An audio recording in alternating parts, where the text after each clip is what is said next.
So hello guys, welcome to our YouTube channel Vikram Banwala. So देखिए, अब हमने क्या किया था कि जो चैप्टर फर्स्ट है उसकी एक्सरसाइज 1.2 हमने कंप्लीट कर ली थी। सो अभी हम 1.3 एक्सरसाइज पे आते हैं। जो इसका जो फर्स्ट क्वेश्चन है इसमें क्या कहता है, prove that root 5 is irrational. हमें जो रूट 5 है उसको इरेशनल प्रूव करना है। सो अभी इरेशनल, ये तो हमें पता है कि जो रूट्स होती हैं वो ज्यादातर इरेशनल होती हैं, लेकिन कुछ होते हैं जैसे रूट 16 है, अगर इसको प्रूव कर दिया जाए तो 4 आ जाता है। 4 एक रेशनल नंबर है। लेकिन अभी इसमें हमें क्या कहता है कि जो रूट 5 है इसको इरेशनल प्रूव करना है। सो हम इरेशनल इसको कैसे प्रूव करेंगे, इसको हम प्रूव करेंगे कॉन्ट्राडिक्शन मेथड से। अभी कॉन्ट्राडिक्शन मेथड में हम क्या करेंगे कि जो रूट 5 इरेशनल है, अभी इसको रेशनल प्रूव करना है तो हम किसकी फॉर्म में मान लेंगे इसको, रेशनल नंबर की फॉर्म में। अब रेशनल नंबर किस फॉर्म में होते हैं, ए बाई बी की, जहां पर ए और बी को प्राइम नंबर होते हैं और बी है जो हमारा ग्रेटर देन 0 होता है, यानी कि 0 के इक्वल कभी नहीं होगा। ठीक है। सो अब इसको प्रूव करते हैं। सो पहले देखिए, अब रूट 5 है इसको रेशनल के इक्वल रख लेंगे। सो अब देखिए इसको सॉल्व करते हैं। यहाँ पर बी किस में है, डिवाइड में है, इस तरफ जाएगा किस में हो जाएगा, मल्टीप्लाई में हो जाएगा। सो रूट 5 भी इक्वल हो जाएगा ए के। अब देखिए दोनों तरफ का स्क्वायर कर देंगे। ठीक है, तो squaring both side, both sides. अब दोनों साइड का स्क्वायर कर देंगे। सो हमारा जो 5b स्क्वायर है किसके इक्वल, ए का स्क्वायर क्या होता है, ए स्क्वायर। ठीक है। सो देखिए अब क्या आ रहा है, जो हमारा 5 है, बी स्क्वायर किसके इक्वल हो जाएगा, हमारा ए स्क्वायर बाई 5 के। सो इससे हमें क्या पता चल रहा है कि जो, अब देखिए हमने एक चीज की थी कि अगर किसी नंबर का स्क्वायर दूसरे नंबर के स्क्वायर से डिविजिबल है तो उस नंबर की जो असली फॉर्म होगी, यानी कि विदाउट स्क्वायर, वो उस नंबर से फिर भी डिविजिबल होगा। सो यहाँ पर हमारा देखिए ए स्क्वायर किससे डिविजिबल है, 5 से। A square is divisible by 5। So A also, अब देखिए ए भी 5 से डिवाइड होगा, ठीक है ना। सो ए ऑल्सो डिविजिबल बाय 5। सो ये हमारा जो हमारा है, जो फर्स्ट कंक्लूजन निकलता है। सो हम इसको फर्स्ट कंक्लूजन ले लेते हैं अपना। अब देखिए हमने सेकंड क्या किया है कि जो ए स्क्वायर है, अब ये हमारा कोई भी इंटीजर है, ए और बी हमने यहाँ पे क्या कहे थे कि जो ए और बी को प्राइम नंबर भी होते हैं और रेशनल नंबर इंटीजर भी होते हैं। तो ए और जो ए है इसकी वैल्यू मैं क्या ले लेता हूँ, यहाँ पर जो 5b स्क्वायर है, ए स्क्वायर है जो हमारा 5b स्क्वायर है, और हमने क्या निकाला है कि ए है जो 5 से डिविजिबल हुआ है, तो ए की मैं वैल्यू क्या ले लूंगा, सी। और जहां पर सी हमारा क्या हो जाएगा, any integer, C is any integer. Okay. So अब ए की वैल्यू 5c निकल गई। सो 5c को मैं यहाँ पर रख दूंगा ए स्क्वायर में, जहां पर जो हमारे ये फर्स्ट इक्वेशन आई थी कि जो 5b स्क्वायर है ये किसके इक्वल है, ए स्क्वायर के। सो 5b स्क्वायर इक्वल हो जाएगा अपना क्या, 5c स्क्वायर। अब ए का स्क्वायर है सो इसका भी स्क्वायर हो जाएगा। सो अब इसको सोल्व करते हैं। 5b स्क्वायर इक्वल हो जाएगा, 5 का स्क्वायर क्या होता है, 25c स्क्वायर। अब देखिए हमारा जो क्या है कि जो 5 है, अब इसको देख लेते हैं, डिवाइड करें, 5 1 जा 5, 5 5 जा 25। तो अब जो हमारा b स्क्वायर है किसके इक्वल आया है, 5c स्क्वायर के। ठीक है। तो अब इससे हमारा क्या कंक्लूजन निकलता है, अब देखिए 5b स्क्वायर, b स्क्वायर है सॉरी, ये किसके इक्वल है, 5c स्क्वायर के। सो b स्क्वायर बाय 5 किसके इक्वल आ जाएगा, c स्क्वायर के। सो अभी इससे हम आगे यही स्टेप दोबारा, जहां पर हमने क्या किया था कि जो a is also divisible by 5। सो यही चीज इसमें जो हमारा b स्क्वायर है किससे डिविजिबल है, 5 से।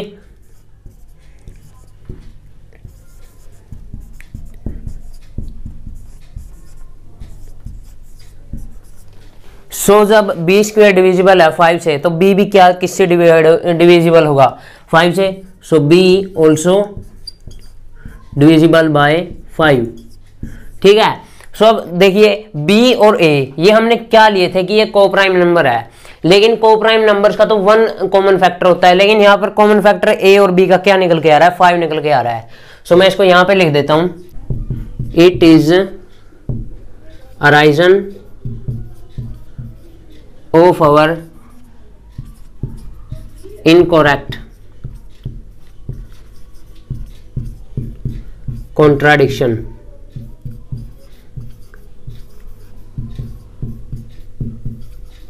सो हमने ये गलत अज्यूम किया था कि जो रूट 5 है ये रेशनल है।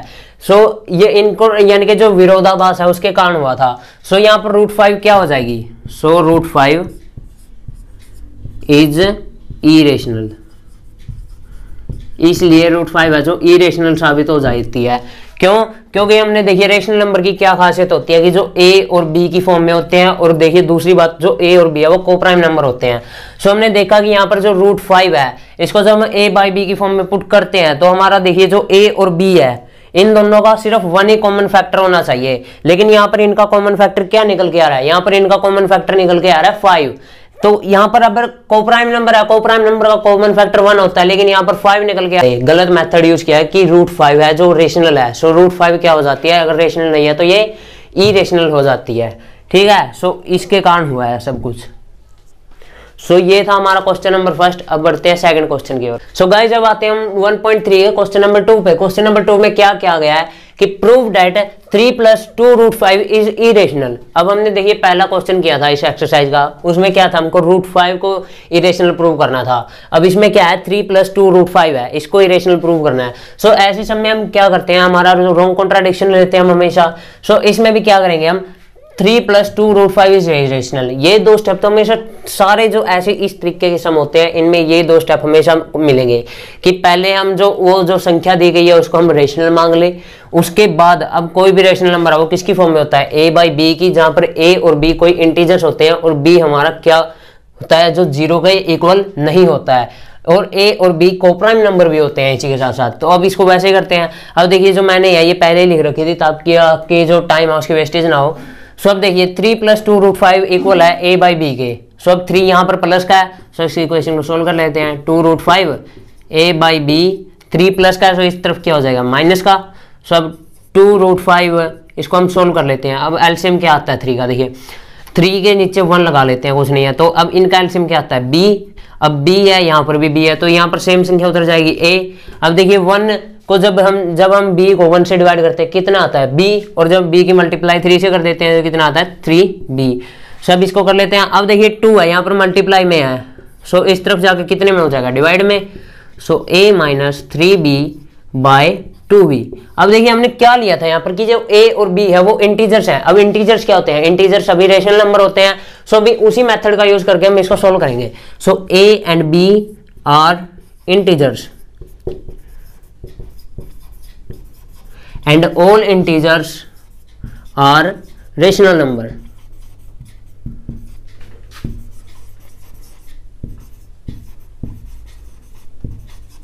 ठीक है, अभी देखिए जो जितने भी हैं ये तो आपने सीखा ही होगा कि जो जितने भी इंटीजर होते हैं वो सभी रेशनल नंबर होते हैं। सो इसी में भी ऐसे ही करेंगे। a - 3b। अब देखिए कोई भी इंटीजर है, जैसे कि माइनस का 2 हो गया, प्लस का 2 हो गया, ये जो इंटीजर होते हैं ये हमारी माइनस यानी कि नेगेटिव और जो पॉजिटिव नंबर होते हैं इनके मेन यानी कि जो ये होते हैं इंटीजर्स होते हैं। अभी देखिए किसी इंटीजर की मल्टीप्लाई किसी इंटीजर से करते हैं, 2 × 2 कर लेते हैं, क्या है? 4 क्या है? इंटीजर है। -2 + 2 ये दोनों इंटीजर है। अब इनका जो आंसर है वो क्या है? 0 भी एक इंटीजर है। सो इससे हम किस कंक्लूजन पर निकलते हैं? इससे हम इस कंक्लूजन पर निकलते हैं कि जो a और b हैं ये क्या होते हैं? हमारे इंटीजर्स हैं। सो इसके बाद हम क्या करेंगे कि जो देखिए अब इसी थ्योरम का हम यूज करेंगे। सो क्या, अभी मैं इसको रफ कर लेता हूं। So a and b are integer and all integers are, sorry मैं यहाँ पर इंटीजर्स लिखना भूल गया, all integers are rational number. ठीक है, सो अब जो ऑल इंटीजर रेशनल नंबर होते हैं, सो ये क्या हमारा a और b इसमें इंटीजर आए हुए हैं। सो ये क्या होते हैं? ये भी इंटीजर होगा कोई ना कोई, जब भी इसको यहाँ पर a और b की वैल्यू पुट करके देखी जाएगी। So a - 3b by 2b is a rational number.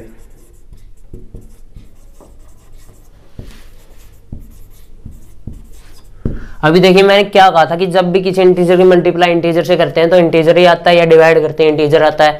सो इसमें देखिए इसमें भी ये a और b इंटीजर हैं। सो इनकी मल्टीप्लाई या डिवाइड या माइनस प्लस कुछ भी करेंगे सो इंटीजर ही आएगा। सो इंटीजर क्या होते हैं? रेशनल नंबर होते हैं। सो ये किसकी फॉर्म में होगा? रेशनल नंबर की फॉर्म में। लेकिन जो रूट 5 है ये क्या है? ये इरेशनल नंबर है। ये हमने क्वेश्चन नंबर 1 में भी प्रूव किया था। अगर चाहे तो जो क्वेश्चन नंबर 1 में आपने सोल्यूशन उतारा था वो यहाँ पर उतार सकते हैं और प्रूव कर सकते हैं कि रूट 5 एक इरेशनल नंबर है। ठीक है, अलग से ले लेना रूट 5 को और फिर इसको प्रूव कर देना कि इरेशनल नंबर है। अब देखिए ऐसा तो आपने कहीं नहीं देखा होगा कि जो इरेशनल नंबर है वो किसी रेशनल नंबर के इक्वल है। सो ये गलत है। ये किसकी वजह से हुआ है? This situation is arisen by our wrong contradiction method. यहां पर लिख देता हूं मैं, this contradiction contra is arisen of our incorrect assumption, ठीक है ना। सो जो ये कॉन्ट्राडिक्शन हुआ है हमारा, किसकी वजह से हुआ है, जो हमने अजम्पशन यानी कि जो मानना था कि जो 3 + 2√5 रेशनल है, ये हमने गलत माना था, जबकि जो 3 + 2√5 ये एक इरेशनल नंबर है। सो ये जो हमारा जो यहाँ पर जो कॉन्ट्राडिक्शन है, ये विरोधाभास हो रहा है, ये किसकी वजह से हो रहा है, हमारी गलत लेने की वजह, यानी कि जो हमने ये अजम्पशन गलत लिया था, ठीक है ना। सो इसकी वजह से ये हमारा विरोधाभास हो रहा है। सो इसकी वजह से हम क्या कह सकते हैं, सो इससे हम क्या कंक्लूजन पर निकलते हैं कि 3 + 2√5 इज इरेशनल। जो 3 + 2√5 है, ये क्या है, एक इरेशनल नंबर है, ठीक है। ये था हमारा क्वेश्चन नंबर 2। अब बढ़ते हैं क्वेश्चन नंबर 3 की ओर। सो देखिए गाइस, हमारा जो क्वेश्चन नंबर 3 है, इसका फर्स्ट पार्ट है कि प्रूव दैट √2 है यहाँ पर, 1/√2 is irrational.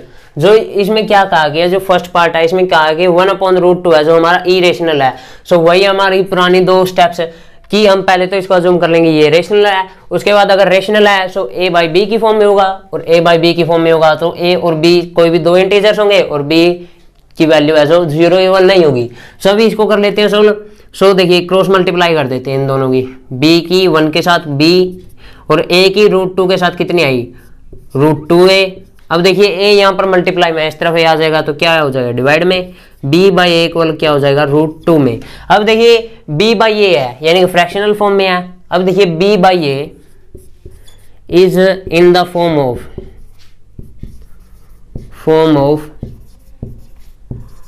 p/q, so it is rational.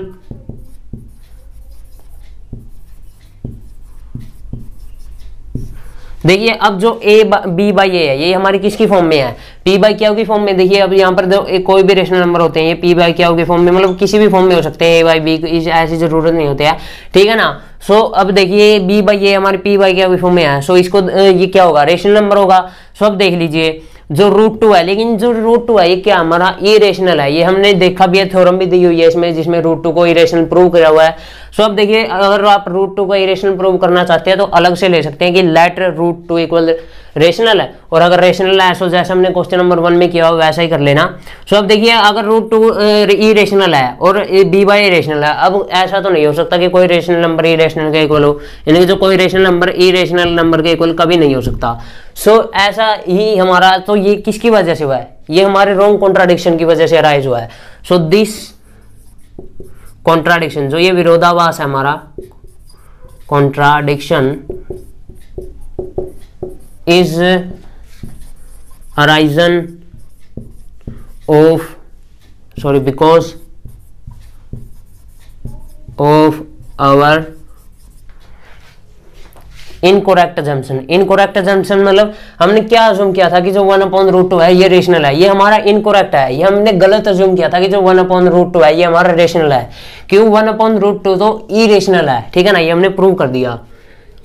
Incorrect assumption,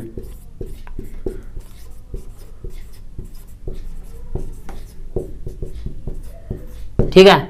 सो अब इससे हम क्या कह सकते हैं, जो इससे हम क्या कह सकते हैं कि जो 1/√2 है ये क्या है, इरेशनल है। 1/√2 इज इरेशनल,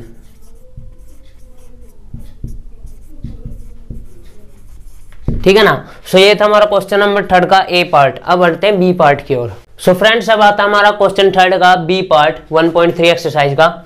सो अब देखिए इसमें कहा है कि जो 7√5 है इसको इरेशनल प्रूव करना है। सो हम पहले वही 2 स्टेप 7√5 को रेशनल मान लेते हैं, और उसके बाद जो 7√5 है किसकी फॉर्म में होगा, रेशनल नंबर किसकी फॉर्म में होते हैं, a/b की फॉर्म में। अब a और b क्या होते हैं, हमारे इंटीजर्स होते हैं। इंटीजर्स मैंने आपको बताया था कि कोई भी मतलब माइनस यानी कि नेगेटिव और पॉजिटिव नंबर्स हमारा इंटीजर्स होते हैं, ठीक है ना। और जो हमारा b होता है हमेशा रेशनल नंबर में, यानी कि जो नीचे वाली यानी कि 4/2 है, मान लीजिए एक रेशनल नंबर है, ठीक है ना। इसमें जो हमारी नीचे वाली वैल्यू है ये कभी भी 0 के इक्वल नहीं होती है, ठीक है ना। सो ये थी हमारी जो जो हमारे फर्स्ट 2 स्टेप होते हैं ये थे। अब देखिए हमारा क्या करते हैं, इसको सोल्व कर लेते हैं। अब देखिए हमने इक्वल रखा है 7√5 को a/b के इक्वल रखा है, सो क्रॉस मल्टीप्लाई कर लेते हैं या फिर इसको सीधे मल्टीप्लाई करते हैं। 7 यहाँ पर किस में है, मल्टीप्लाई में, सो इस तरफ किस में हो जाएगा, डिवाइड में। सो √5 इक्वल हो जाता है a/b, b के साथ 7 की मल्टीप्लाई 7b, ठीक है। सो अब देखिए a/7b यहाँ पर किसकी फॉर्म में है, a/7b is in the form of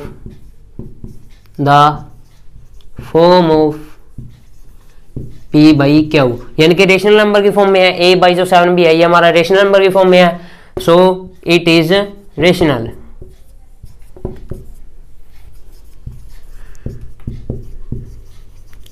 ठीक है, it is a rational number, ठीक है। अब a/7b अगर रेशनल नंबर है, सो हमारा मैं पहले भी बता चुका हूं, जो क्वेश्चन नंबर इसका जो फर्स्ट पार्ट है इसमें मैंने क्या कहा था कि जो कोई भी रेशनल नंबर है वो कभी भी की रेशनल नंबर के इक्वल नहीं होगा, ठीक है।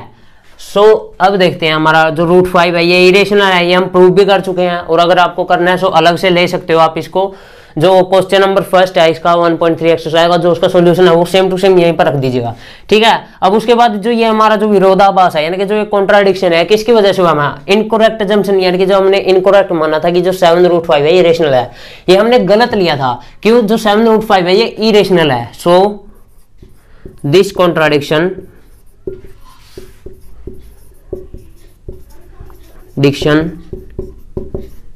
is arisen by our incorrect assumption,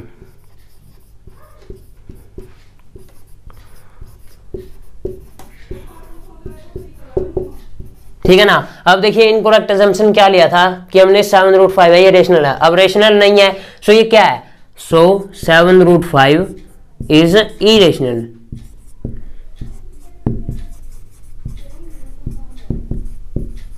ठीक है ना। सो जो इसने पूछा था हमने प्रूव कर दिया। तो देखिए गाइस जब आता हमारा 1.3 का एक्सरसाइज को क्वेश्चन नंबर 3 का थर्ड पार्ट, सो इसमें क्या कहा है कि 6 + √5 को इरेशनल प्रूव करना है। सो अब हम 6 + √5 को क्या मान लेते हैं, रेशनल, और रेशनल है तो 6 + √5 किसकी फॉर्म में होगा, a/b की फॉर्म में, और जहां पर a और b इंटीजर्स होंगे और b नॉट इक्वल टू 0 और a और b कोप्राइम भी होंगे, ठीक है ना। सो ये था हमारा, ये हमने ले लिए 2 स्टेप्स। अब लेते हैं थर्ड स्टेप में। थर्ड स्टेप में क्या करते हैं हम, जो ये 6 है इसके साथ प्लस में है, अब इस तरफ ले जाएंगे तो किस में हो जाएगा, माइनस में। सो इस तरफ √5 बचता है, a/b - 6, इसके नीचे कुछ भी नहीं है तो 1 लगा देते हैं।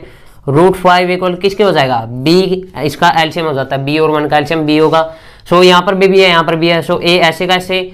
अब देखिए b के साथ जब मैं 1 को डिवाइड करूंगा सो क्या आता है हमारा b, और जब b की मल्टीप्लाई 6 के साथ कर दूंगा तो कितना आता है, 6b, ठीक है।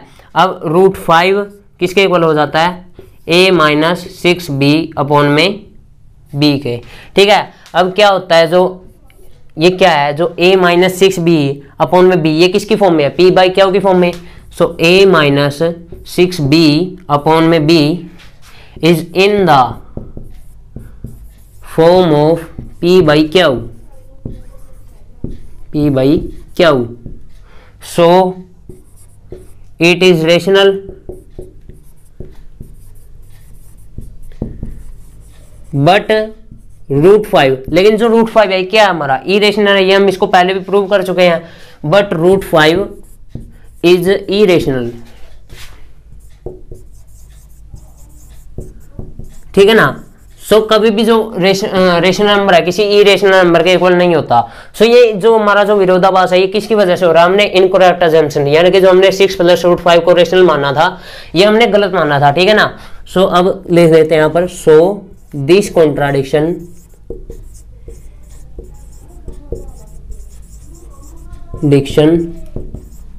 is arisen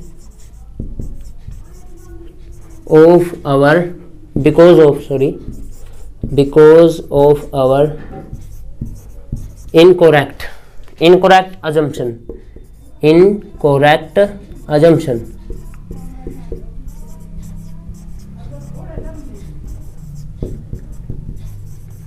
ठीक है ना। अब देखिए जो हमारा जो 6 प्लस रूट 5 था, ये हमने क्या लिया था कि ये एक रेशनल नंबर है, लेकिन जो ये था हमारा इनकरेक्ट अजम्पशन, लेकिन असल में ये क्या है, इरेशनल नंबर है। सो इसकी जो इस कंक्लूजन है, इसकी वजह से हम क्या कह सकते हैं, so we can say that 6 plus root 5 is irrational. So 6 plus root 5 is irrational, irrational, ठीक है ना। सो ये था हमारा जो हमारा एक्सरसाइज 1.3 है, ये इसी के साथ कंप्लीट होती है। और एक और है जो हमारे आचार्य जी है, विक्रम अंकल जी हैं जो हमारे, वो अब क्या करने जा रहे हैं कि वो एक समय सारणी डालेंगे। उसमें समय सारणी में क्या होगा कि आपको दिया जाएगा कि मैथ के जो क्वेश्चंस है वो एक दिन में कितने करे जाएं और कितने घंटे में किए जाएं, ठीक है ना। वो समय सारणी भी डालेंगे हम। सो अभी हमारे साथ बने रहिएगा अगली वीडियो से। आप जो अगली वीडियो आएगी सब्सक्राइब कर दीजिएगा, ताकि जो अगली वीडियो की जो नोटिफिकेशन है वो आपको मिल जाए, ठीक है ना। सो अब चलते हैं हमारी एक्सरसाइज 1.4 पे, मिलते हैं नेक्स्ट वीडियो में।